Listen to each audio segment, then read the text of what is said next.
You're useless, Layla. Absolutely useless, Ronan sneered, his voice dripping with contempt. I fought back the tears stinging my eyes, refusing to show weakness in front of his family. 7 months pregnant, I had felt a wave of dizziness wash over me and needed to sit down. Instead of concern, my husband's reaction was filled with disdain. Look at her, can't even stand up straight carrying my child. Ronan's parents, Mason and Layla, remained stone-faced, offering no defense. The rest of the family averted their eyes, an uncomfortable silence filling the room. It was supposed to be a celebratory dinner, bringing the extended family together before the baby's arrival. But like most family gatherings, it became another exhibition of Ronan's cruelty towards me. Your grandchild, I corrected him sharply. Or did you forget I'm carrying your daughter? Ronan rolled his eyes. If it was a son, it might actually be worth something.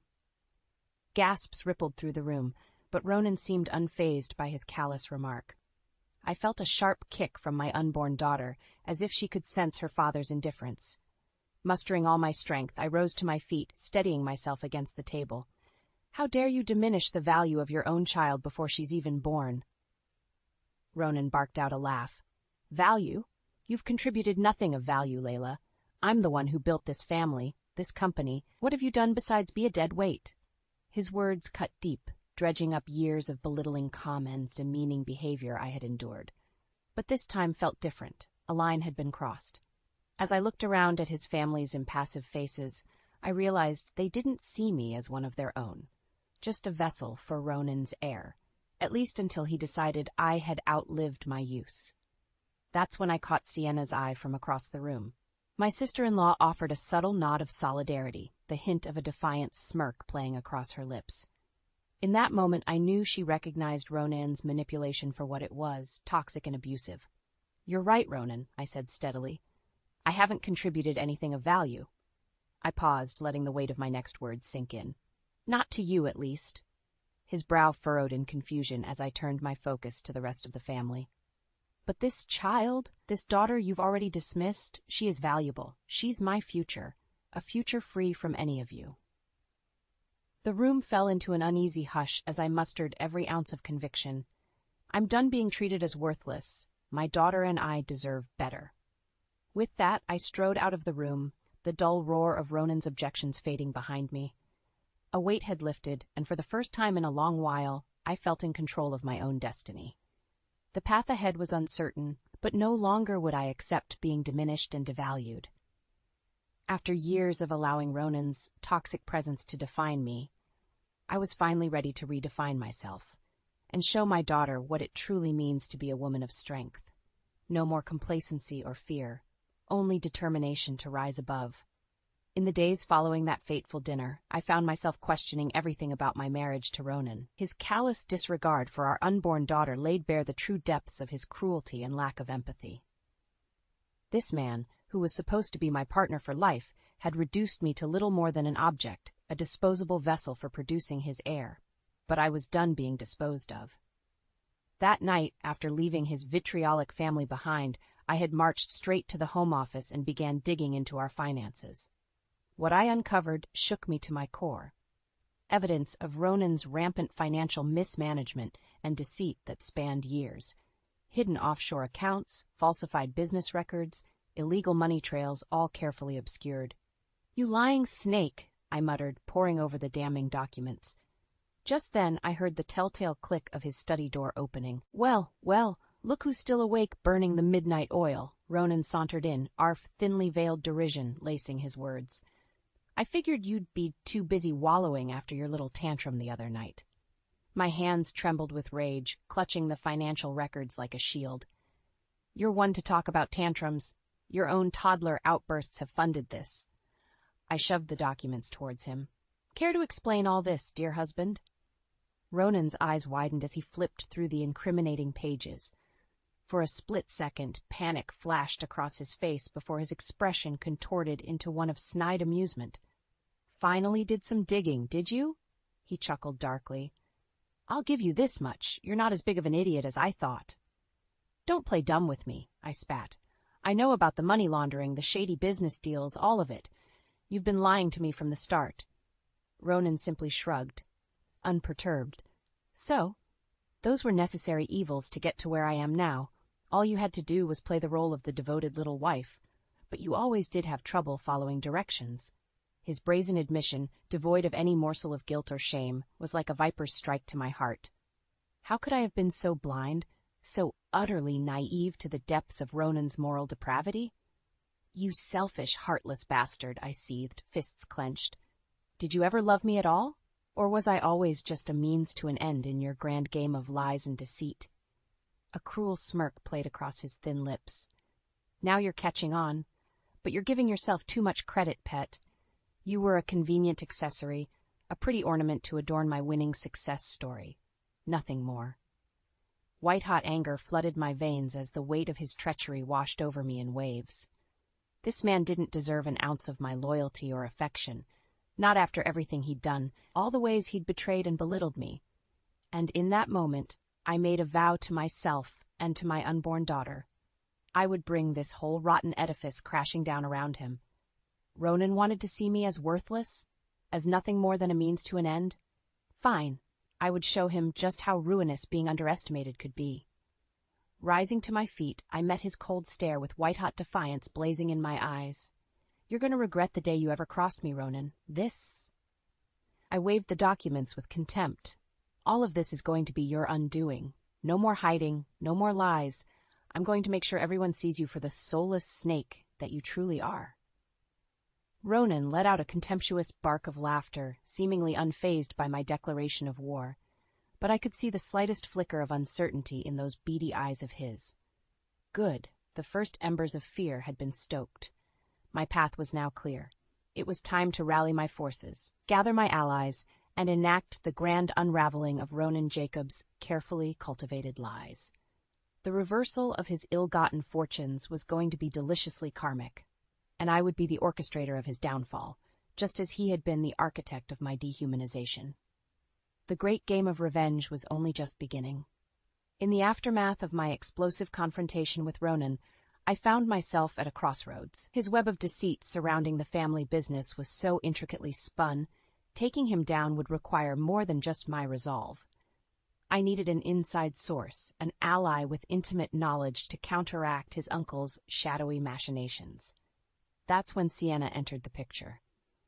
My sister-in-law had been sidelined by Ronan and the family elders for years, deemed too headstrong and independent for their antiquated tastes. But her marginalization shielded her from their corruption, allowing her to see the rot festering at the core with striking clarity. I reached out to her a few days after discovering Ronan's illicit financial records, suggesting we meet for lunch to catch up. Sienna, ever perceptive, seemed to sense the weight behind my request. "So what's really going on, Layla?" she asked once we were seated at a quiet cafe, her eyes narrowed with cautious curiosity. "This can't just be a social call after what went down at your dad's place." Exhaling slowly, I pulled out the now dog-eared folder and slid it across the table towards her. "See for yourself. Ronan's lies run much deeper than any of us realized." Sienna's brow furrowed as she flipped through the damning pages, her expression oscillating between disbelief and anger. When she finally looked up at me, her green eyes were blazing with righteous fury. "That arrogant, chauvinistic prick," she hissed, slamming the folder shut. I knew he was a bastard, but this is a new low, even for him. A rueful smile tugged at the corner of my lips. It felt vindicating to have someone finally see Ronan's treachery for what it was. "You and me both. That's why I need your help taking him down." Sienna cocked an eyebrow quizzically. "My help? Why come to me?" "Because you're one of the few people with a frontline view into the family's dealings," I said frankly. "With your insight into their illegal activities, we'd have a better chance of exposing Ronan's lies and watching the whole corrupt edifice crumble." For a long moment, Sienna studied me appraisingly before letting out a bitter chuckle. "Gotta hand it to you. You've got a set of steel ovaries going up against Ronan like this." Her gaze turned flinty, burning with years of repressed resentment towards my husband and his family. "I'm in. It's high time that misogynistic prick got taken down a few pegs." Relief washed over me, knowing I had a co-conspirator, and a fiercely capable one at that. With Sienna's insider knowledge combined with my evidence, we would be an undeniable force to be reckoned with. So what's the plan? she asked, leaning in conspiratorially. How do you want to dismantle this cancer infecting our family? A feral grin spread across my face as I laid out my initial strategy. Lawsuits, information leaks to the press, back-channel communications to law enforcement, nothing was off the table. Like Jenga pieces, we would systematically extract the foundational blocks underlying Ronan's empire until the entire decrepit tower came crashing down around him. Sienna listened intently, offering insights and recommendations along the way. Our partnership was quickly solidifying into a potent alliance, two wronged women joining forces to enact poetic justice. You know there's no turning back after this, right? Sienna cautioned once I finished laying out my plan. Ronan's going to come after us, after you, with everything he has left. I felt my daughter kick insistently from within my womb, as if lending her strength and conviction to my cause. With a resolute nod, I met Sienna's gaze head-on. Let him try, I said, cold determination lacing my voice. I'm done running scared. It's time for Ronan to learn what happens when you back a mother into a corner. Sienna flashed me a wolfish grin, her eyes glinting with feral approval. Well then, let's make that bastard pay. And with that, the gears of our intricately weaved con were set in motion. Ronan's downfall was now inevitable. He just didn't know it yet. With Sienna as my co-conspirator, the wheels were in motion to demolish Ronan's empire of lies and deceit. But exposing him wouldn't be a simple task. We needed to lay the groundwork meticulously, shoring up our defenses while weakening his position through strategic strikes. Over the following weeks, Sienna and I became a well-oiled machine. She provided insider intelligence on the family's illegal dealings, while I leveraged my financial evidence to start building a comprehensive case against Ronan. Money trails, damning documentation, back-channel whispers to law enforcement, everything was falling into place. I also began lining up allies in preparation for the inevitable battle to come. Some were easy to recruit, like Sienna's younger brother Caleb, who had long resented Ronan's boorish behavior. Others were more hesitant, but the weight of the evidence against my husband ultimately proved convincing.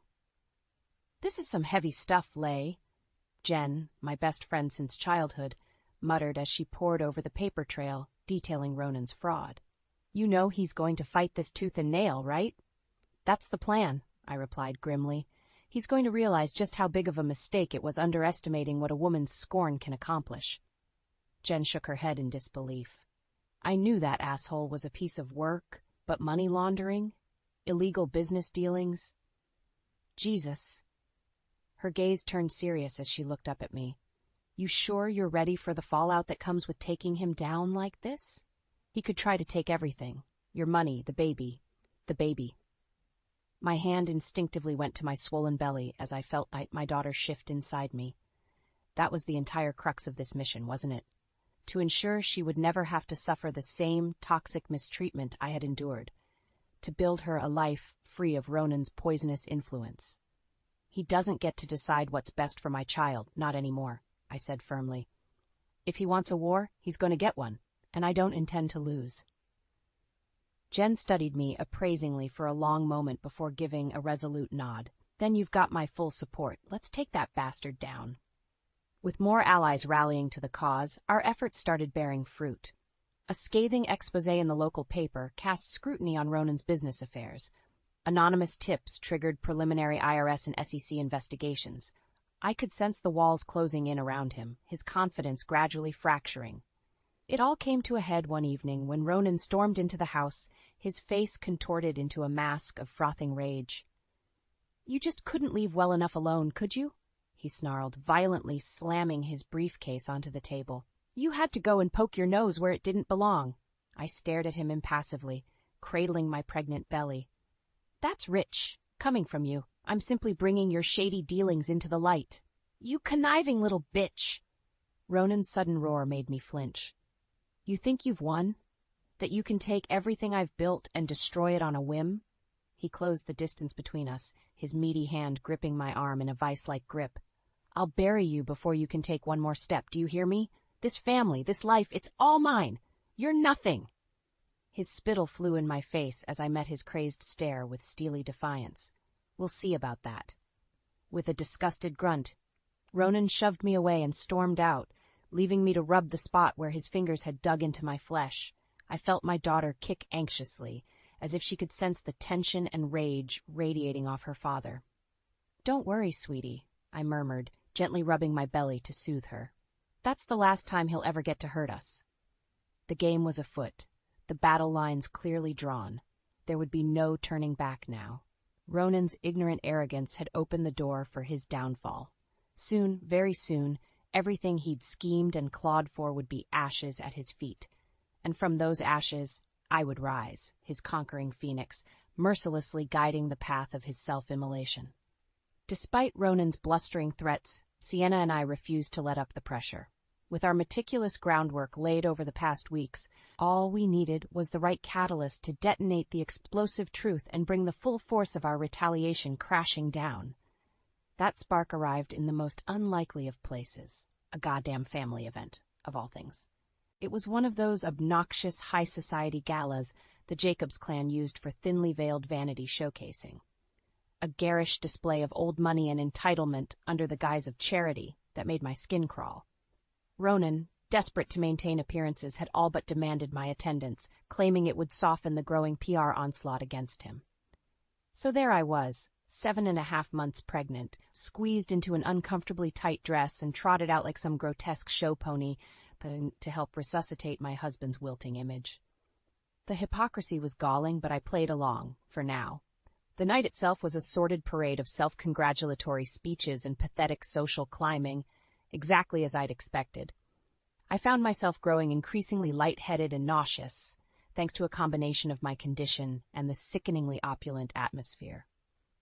"Sienna, I need some air," I muttered, struggling to conceal my discomfort. "Being around these vapid vultures is making me ill." "You just say the word and we're out of here," she replied with a reassuring squeeze of my arm. "This whole charade is utter bullshit anyway."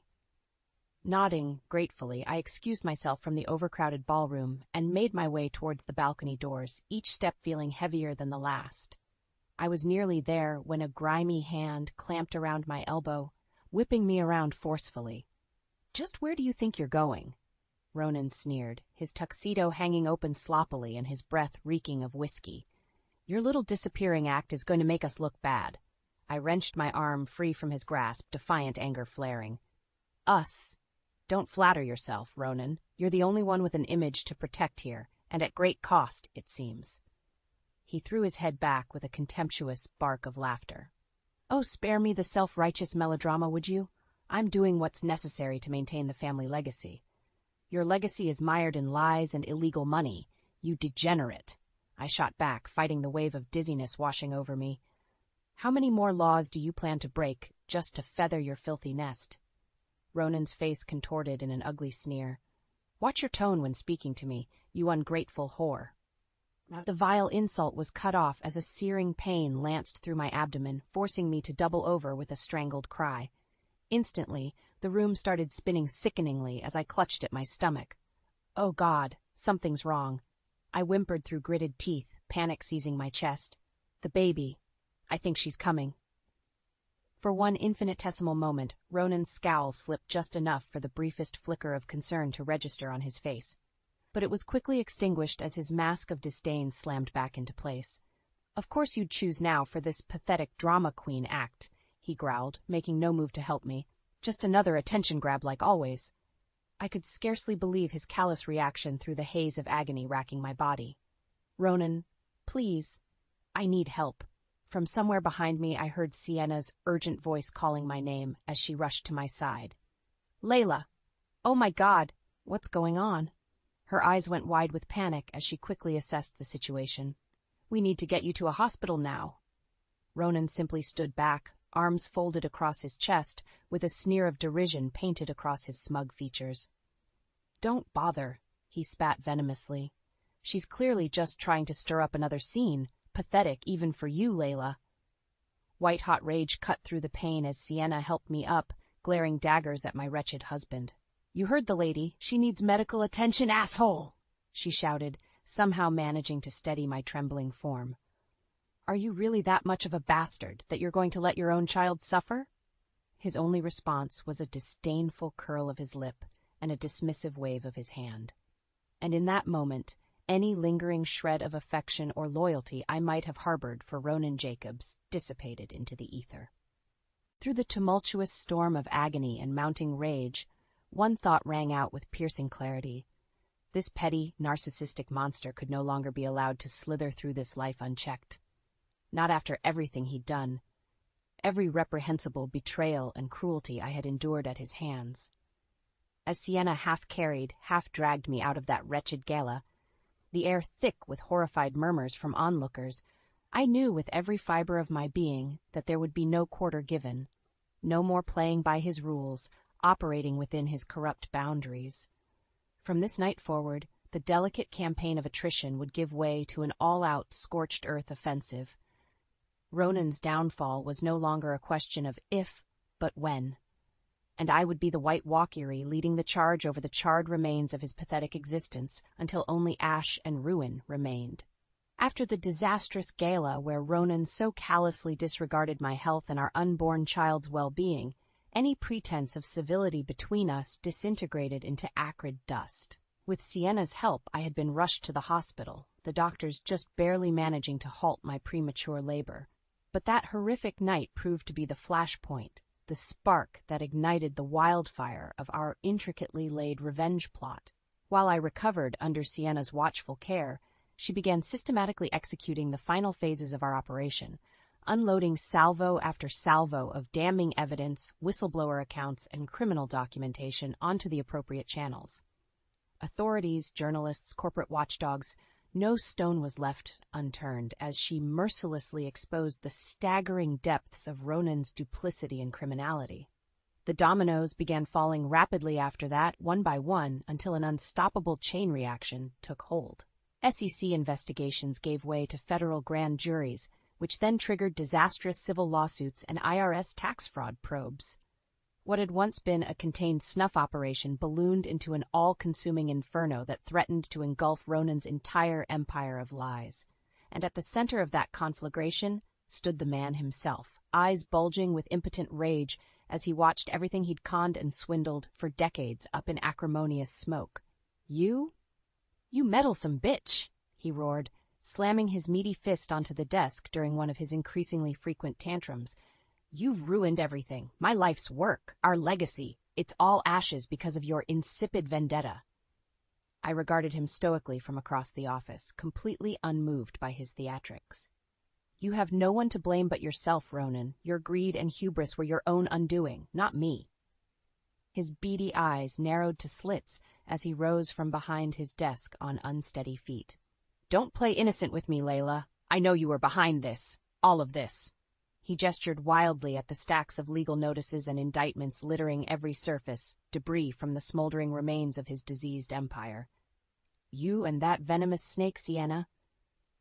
We simply exposed the truth you worked so hard to bury, I countered coolly. Did you really think you could run this criminal farce indefinitely without any consequences? Ronan bared his teeth in an approximation of a snarl as he closed the distance between us. Up close, I could smell the reek of cheap whiskey and nervous sweat wafting off his disheveled form, a pitiful shell of the formerly sleek, intimidating con man whose fear I had lived in for so many years. You arrogant little... His slurred insult was cut off as a tiny, mewling cry pierced the air. My newborn daughter shifting restlessly in her carrier beside me. I shot him a withering glare, squaring my shoulders protectively. That's enough out of you. Not another vulgarity in front of my child. I fixed him with an icy stare, letting the unspoken threat resonate. You've inflicted enough trauma on this family. For a long, tense moment, we simply stared each other down, the snarling, feral beast backed into an inescapable corner, and the predator calmly observing its final throes. At last, Ronan seemed to wilt beneath the weight of crushing defeat clouding his gaze. Damn you, he spat bitterly, slumping back against his desk with a dull thud. Damn you and that bastard child to hell. As if on cue, Sienna strode into the room, eyes flashing as she took in the tense scene before her. Everything okay in here?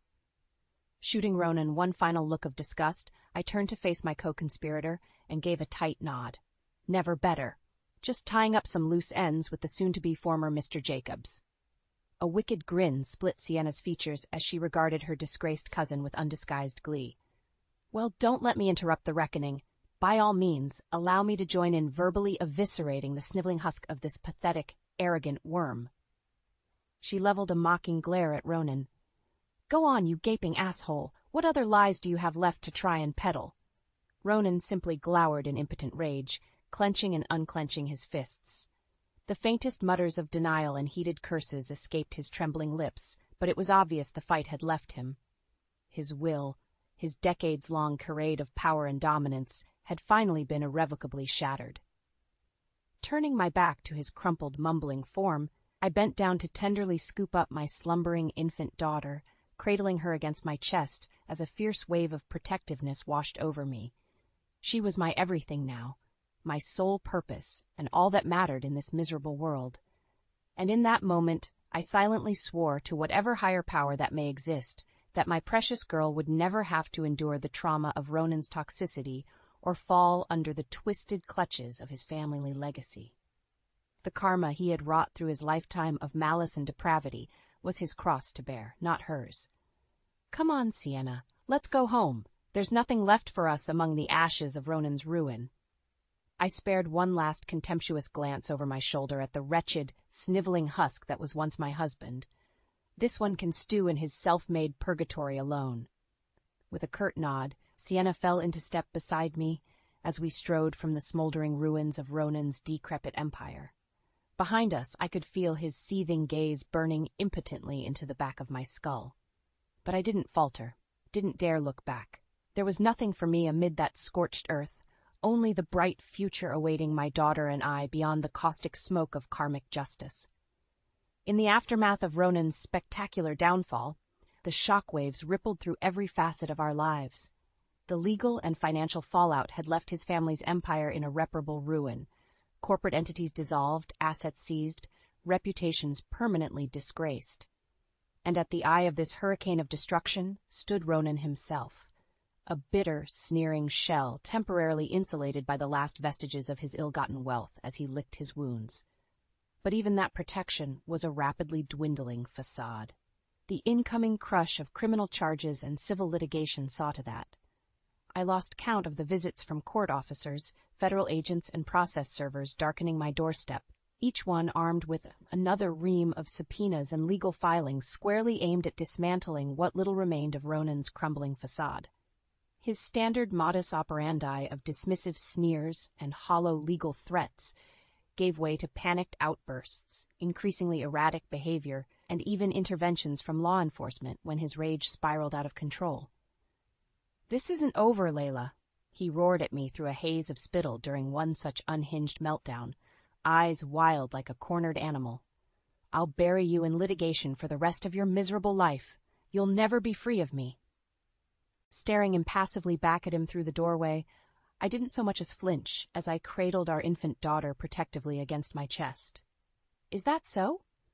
Because from where I'm standing, it seems your options for retaliation are rapidly evaporating." "Don't get smug with me, you disloyal little cunt." Ronan's voice cracked with raw fury. "Everything I had, everything I built, it's all in ruins now, because of you. But I'll make sure you suffer just as badly before this is through. Mark my words." "Tell me, Ronan, do you honestly think threatening me is going to restore your dignity at this point?" I arched a challenging brow. "I've thoroughly dismantled any illusion of you being an intimidating presence. You're already living your worst nightmare, destitute and alone, unmourned and reviled for your reprehensible actions." He opened his mouth to retort, but I cut him off with an imperious sweep of my free hand. "Enough with the hollow bravado.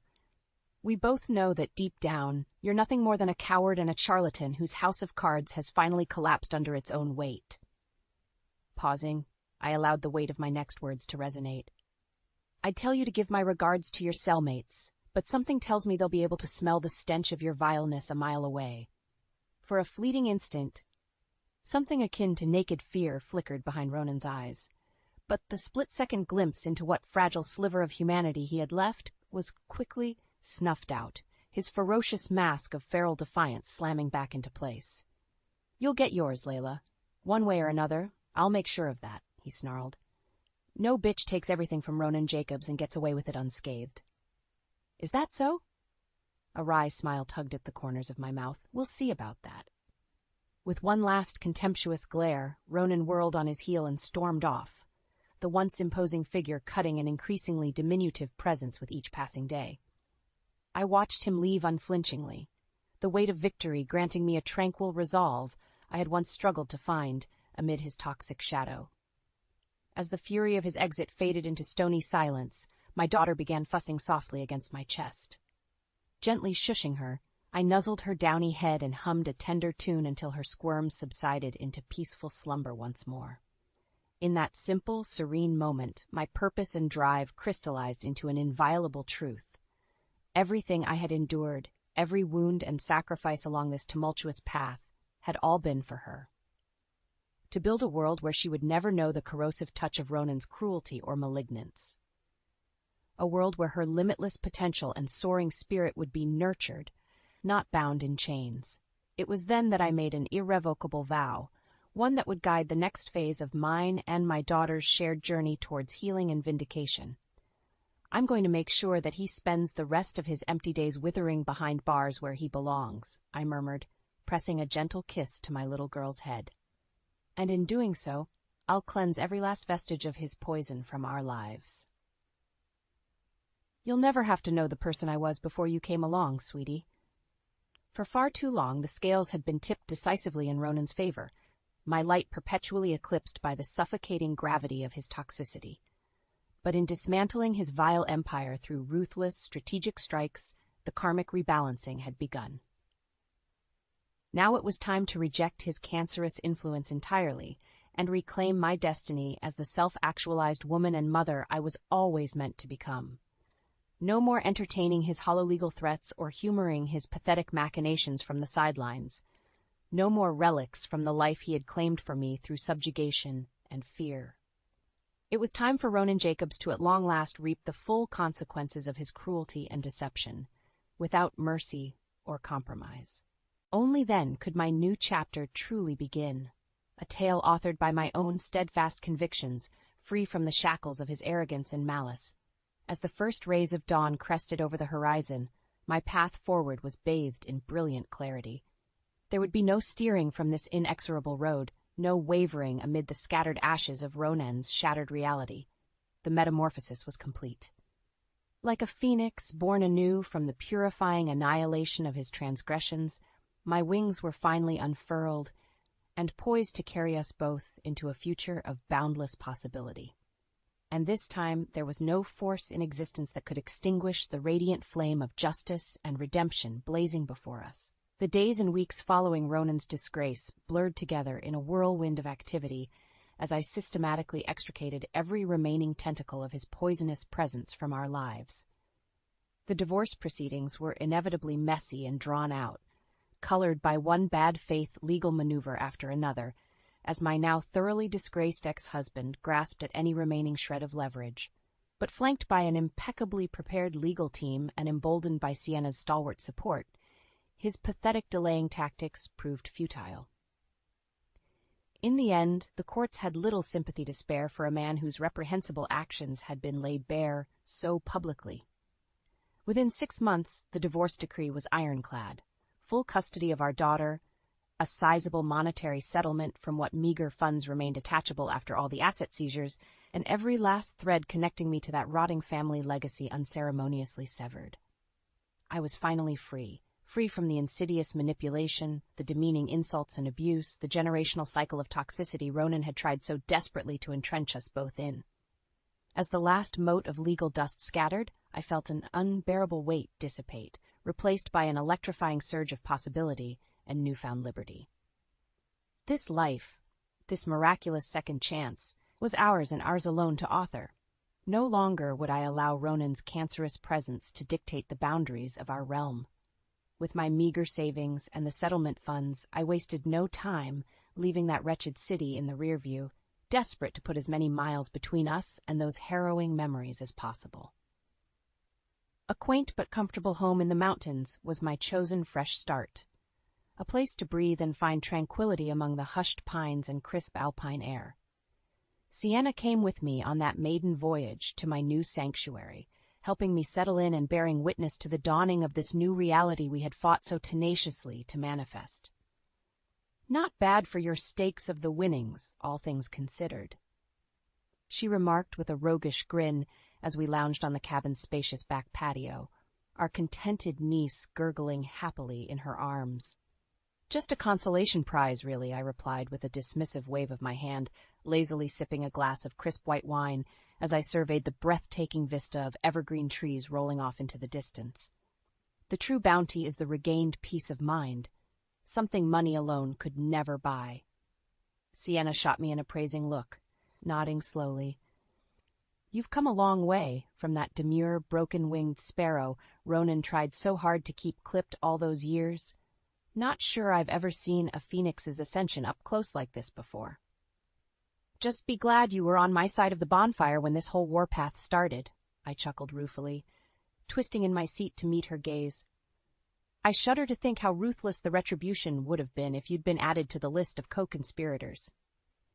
We shared a loaded look, one that spoke volumes to the depths of conviction and camaraderie that had driven our crusade of righteous vengeance over these past months. My unlikely ally had become an indispensable confidant and comrade-in-arms through the harshest throes of Ronan's sinister downfall. A true sister in every sense of the word. But enough about that narcissistic shit-stain. I'm over the moon just to be putting that whole cancerous saga behind me," Sienna declared with an emphatic clink of her glass against mine. "Here's to breathing that crisp, rejuvenating mountain air and never having to look over our shoulders again." "I'll drink to that," I said with a contented sigh, leaning back to bask in the warmth of the mid-afternoon sun filtering through the trees. For the first time in a long while, I truly felt at peace. Over the ensuing months, I steadily regained my footing and settled into my new normal of single motherhood, with Sienna's unflagging moral and logistical support by my side every step of the way. There were still days where I would be struck by sudden pangs of loathing or repressed trauma over all Ronan had put me through, phantom echoes of his scathing taunts and demeaning insults rattling like pinballs through my psyche. Yet with every passing week, those haunting whispers grew more faint, more powerless against the brilliant blaze of self-actualization and fulfillment illuminating my path forward. Gradually, steadily, I rediscovered the pieces of the woman I had once been, before Ronan's poisonous influence had so thoroughly leached her ambitions and self-worth down to empty husks. With my daughter as my unbridled source of inspiration and Sienna's sage guidance, the core pillars of my identity were steadily being rebuilt from the ground up. I dove headfirst into pursuing the high-stakes financial career I had abandoned when the Jacobs clan asserted their odious sway over my life's trajectory. The fire to establish myself as a singularly brilliant market analyst and consultant raged hotter than ever before. Within 2 years, I had clawed my way back into the cutthroat arena of high finance, rapidly establishing a hard-won reputation as a fierce, savvy negotiator with an incisive and unflinching market instinct. Seemingly overnight, my fledgling boutique consultancy went from a homespun side hustle to a force to be reckoned with on the national stage. "You've got a preternatural gift for this stuff, you know?" Sienna remarked in an odd tone one evening as I exited yet another lucrative teleconference, 6 figures richer for an hour's worth of counsel. "The sheer brass one's on you to step back into this shark's den after everything you went through." I simply shrugged, my gaze drifting over to where my 5-year-old daughter lay curled up in contented slumber on the couch, clutching her favorite stuffed rabbit. They tried to break me, and nearly succeeded, mostly because I allowed them to. I'll be damned if I squander this second lease on life by needlessly limiting myself again. The raw truth of those words hung in the air for a heavy pause as we both watched my little girl's peaceful rising and falling beneath her tattered blanket. Besides, I've got to set the bar high so this little munchkin knows just how brilliant and tenacious she can grow up to be, I continued wistfully. Her future is the only inheritance that matters to me now. The rest is just excess noise. Meeting Sienna's proud gaze with a resolute nod of affirmation, I felt the last vestiges of doubt and fear permanently slough off, like the molted skin of a transcendent serpent. What had once been shameful shackles had been meticulously reworked into brilliant new armor, steeled against the harsh realities that still lurked beyond this sanctum. Because out there in that tumultuous world, the specter of Ronan Jacobs and his ilk still festered.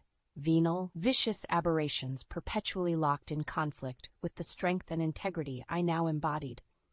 And while his individual chapter had been scribed into ignominious history, that eternal crusade waged on in others.